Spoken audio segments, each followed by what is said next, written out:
Assalamualaikum warahmatullahi wabarakatuh. Perkenalkan, nama saya Ahmad Yusuf. Di sini saya prodi akuntansi. Dalam memenuhi tugas saya ingin membahas perubahan kebijakan akuntansi, estimasi, dan koreksi kesalahan.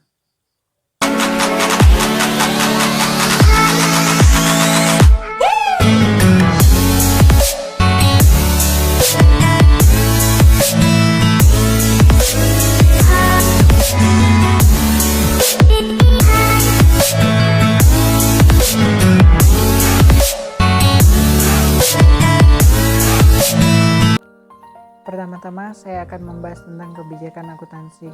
Kebijakan akuntansi adalah prinsip dasar, konveksi, peraturan, dan praktik tertentu yang diterapkan entitas dalam penyusunan dan penyajian laporan keuangan. Oke, lanjut yang kedua tentang perubahan kebijakan akuntansi. Di dalam perubahan kebijakan akuntansi ada dua, yaitu entitas mengubah suatu kebijakan akuntansi hanya jika perubahan tersebut dipersyaratkan oleh suatu PSAK, menghasilkan laporan keuangan yang memberikan informasi yang andal dan lebih relevan tentang dampak transaksi. Lalu penggunaan perlu membandingkan laporan keuangan dari satu periode ke periode sehingga penerapan kebijakan konsisten diperlukan. Penerapan perubahan kebijakan akuntansi bergantung kepada dua.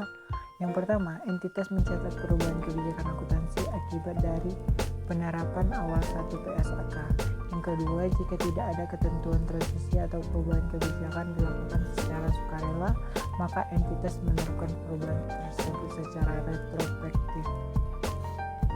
Oke, di dalam penerapan retrospektif, ketika perubahan kebijakan akuntansi diterapkan secara retrospektif, maka entitas penyesuaiannya yang pertama, saldo awal setiap komponen ekuitas yang terpengaruh oleh periode sajian paling awal. Yang kedua, jumlah komparatif nilainya diungkapkan untuk setiap periode sajian seolah-olah kebijakan akuntansi baru tersebut sudah diterapkan sebelumnya. Adapun keterbatasan, ketika penerapan retrospektif diisyaratkan, maka perubahan kebijakan akuntansi diterapkan secara retrospektif, kecuali sepanjang tidak praktis untuk menentukan dapat spesifikasi periode atau dampak kumulatif periode tersebut. Lanjut tentang pembahasan materi kita tentang estimasi akuntansi. Estimasi akuntansi merupakan estimasi entitas yang dapat mempengaruhi elemen-elemen dalam laporan keuangan. Adapun 3 ciri-ciri estimasi. Yang pertama, estimasi harus melibatkan pertimbangan entitas berdasarkan informasi terkini yang tersedia dan dapat diandalkan. Yang kedua, banyak hal mempengaruhi elemen laporan keuangan yang tidak dapat diukur secara akurat. Yang ketiga, penggunaan estimasi yang reasonable. Jadi, estimasi mungkin dapat direvisi jika terjadi perubahan keadaan yang menjadi dasar estimasi atau akibat informasi baru atau tambahan pengalaman. Jadi, estimasi perlu direvisi jika terjadi perubahan keadaan yang menjadi dasar estimasi atau akibat informasi baru atau tambahan pengalaman. Oke, lanjut ke materi akhir, yaitu kesalahan. Definisi kesalahan dapat timbul dalam pengukuran, penyajian atau pengungkapan unsur-unsur laporan keuangan.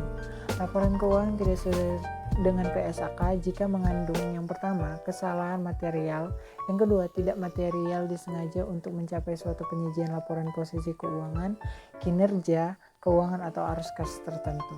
Adapun 3 analisis kesalahan. Yang pertama, jenis kesalahan yang terlibat. Kedua, jurnal yang diperlukan untuk membetulkan kesalahan. Ketiga, cara penyajian ulang laporan keuangan setelah kesalahan ditemukan.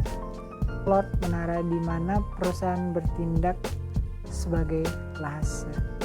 Sekian dan terima kasih. Inilah hasil dari presentasi tentang materi pembahasan yang saya presentasikan tadi. Jika ada kesalahan kata atau pengucapan, saya mohon maaf. Dan saya ucapkan wabillahi taufiq wal hidayah. Wassalamualaikum warahmatullahi wabarakatuh.